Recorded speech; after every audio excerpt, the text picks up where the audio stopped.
Hi, my name is Monica Kaur. Today I'm going to give you a presentation on foundations of early childhood education and care. Moving to the first slide of my presentation, which is the introduction. As an early childhood teacher, my aim is to understand children holistically, considering their identity, culture, and development. Educational approaches, theories, and frameworks shape how I observe, plan, and respond to children's needs and interests. These are really helpful tools to shape the theories or to shape the future of the children using these theories. Moving on to the next slide, historical approach, John Locke. Locke's tabula rasa theory suggests that children are born without knowledge and learn through experiences, which means they don't have mind when they're born. They're born without mind. This approach informs my role as a guide who intentionally shape positive, respectful experiences to children's learning experience, which means I can give them an environment which will help them to develop holistically, cognitively, physically, and many more. The next slide is about historical approach, Jean-Jacques Rousseau. Rousseau believed children develop naturally and should be free to explore according to their interests and maturity. For example, the child is of 2 years. He is started learning to say some words like mama, dada, these kind of words. So they develop them naturally from their siblings, we can say. Moving on to further, he emphasized learning through nature, experience, and minimal adult interference in early years. The contemporary approach, Reggio Emilia. Reggio Emilia views children as capable, resourceful, and active participants in their learning journey. According to Amelia, the children develop their capacities with the resources which they provide, which teachers provide, which parents provide to them to get the participation in the activities. That is the intentionally development, we can say. Learning is seen as co-constructed through relationships, provocations, and an environment rich with materials and ideas.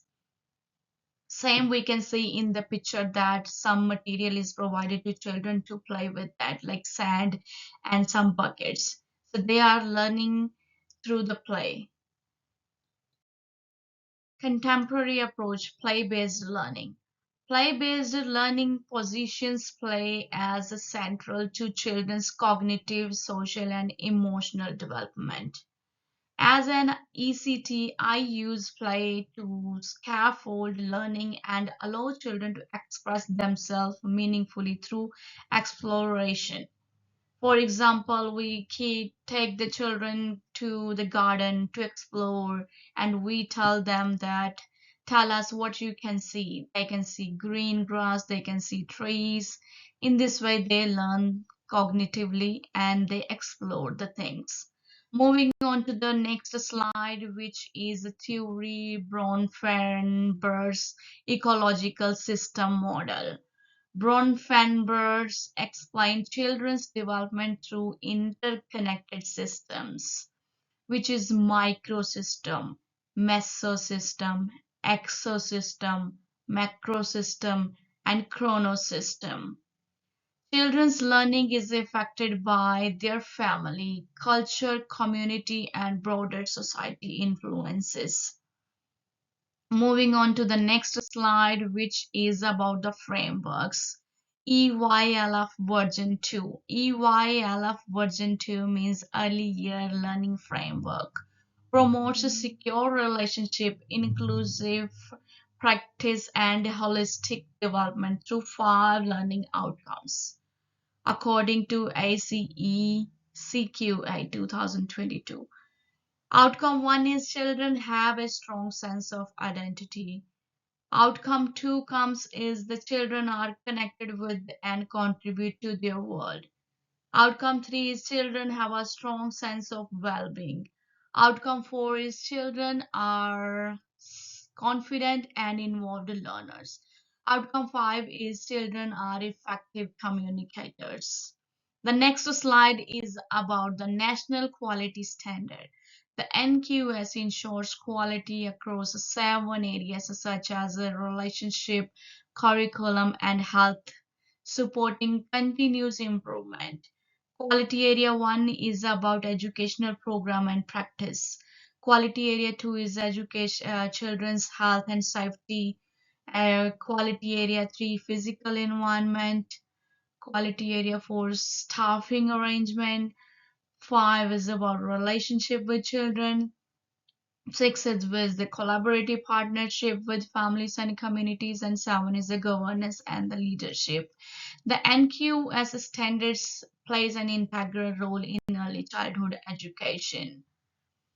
The next slide is about the conclusion. The conclusion says that these concepts help me understand children's learning process, social context, and development needs more deeply. As an ECT early childhood teacher, I will use this knowledge to plan meaningful, inclusive learning experiences for my children's. The next slide is about the references. You can go through the references which I have used to plan or design this presentation. Thank you.